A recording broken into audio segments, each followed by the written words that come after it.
মানে এই মাটিটো এৰিব লাগিবতো 356 আৰু এইপিনে 400 এইটো 756 বহল হ'ব এইপিনে 756 এইটো 346 প্লাছ 770 ইয়াত এটা 40 বিঘা দুকঠা 2 গুছা 9 এইটো হোটেলৰ এই 10 বিঘা ৰাখিব লাগিব হোটেলৰ দেখি অকমান এল টাইপ হ'বগৈ আৰু পিছটো পাঁচটো বহল হৈ যাব 400 ফিট বহুত বহল আৰু ইমান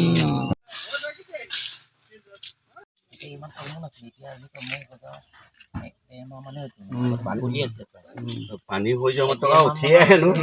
নাই তেতিয়া আমি নিজে নামি আজিলৈ বিক্ৰী খতম কৰিব গোটেইখিনি কলমৰ কাৰণে আনিব নোৱাৰিবই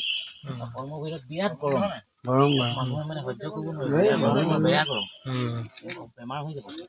অলপ আমাৰ সংগীৰ বাবে এটা আজি ঐতিহাসিক দিন এটা ভাল লগা ক্ষণ অসম সাহিত্য সভাৰ বৰ্তমান 107 বছৰ পাৰ হৈছে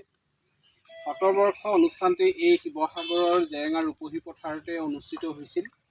এক বনাঢ্য কাৰ্যসূচীৰে আৰু এই অনুষ্ঠানটোৰ লগত আঁত ধৰি অসম সাহিত্য সভাক অসম চৰকাৰে জেৰেঙা ৰূপহী পথাৰত 50 বিঘা মাটি আমাক আবণ্টন দিছিল সেই আবণ্টন মৰ্মে আহি আজি দিনটোতেই আমাৰ চৰকাৰী বিভাগৰ আমগুৰি চাৰ্কুল অফিচাৰ চক্ৰ বিভাগৰ মণ্ডলসকল আহি আমাৰ ইয়াৰ মাজত উপস্থিত হৈ আমাক আজি জোখমাখ কৰিলেহি আজি আমি এই যে অসম সাহিত্য সভাৰ সাহিত্য কানন যিটো প্ৰকল্প সেই প্ৰকল্পটো আমি আজি শুভ আৰম্ভ কৰিব বিচাৰিছোঁ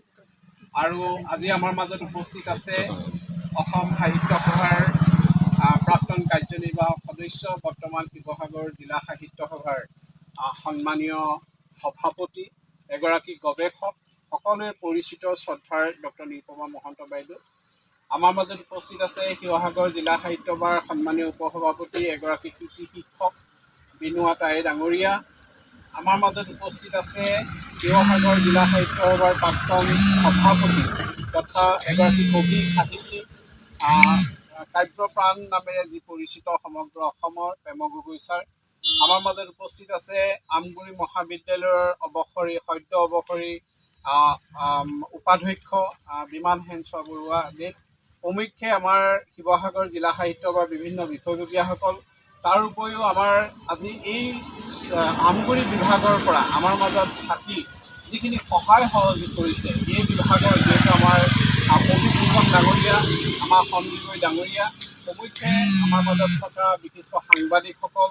আৰু আটাইকে মই ধন্যবাদ জনাইছোঁ কৃতজ্ঞতা প্ৰকাশ কৰিছোঁ আমি পোনপ্ৰথমে আমি বন্তিগছি প্ৰজ্বলন কৰিবলৈ আগবঢ়াৰ আগতে আমি আপোনালোকৰ আগত পৰিচয় কৰাই দিব বিচাৰিছোঁ আমাৰ মাজত আছে যদিও আমাৰ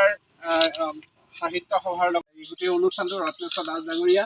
মই ৰত্নেশ্বৰ দাস ডাঙৰীয়াক এখন সন্দিকৈ ডাঙৰীয়াক চেলেঙীয়া সন্মান জনাব বিচাৰিছোঁ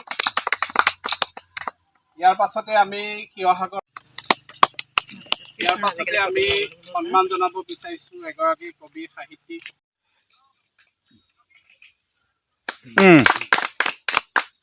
আমি সকলোকে ধন্যবাদ জনাইছোঁ আমাৰ মাজত আছে বাইদেউ কল্পনা বাইদেউ আৰু তিনিগৰাকী আইকে অনুৰোধ জনাইছোঁ তেখেতক সহযোগ কৰি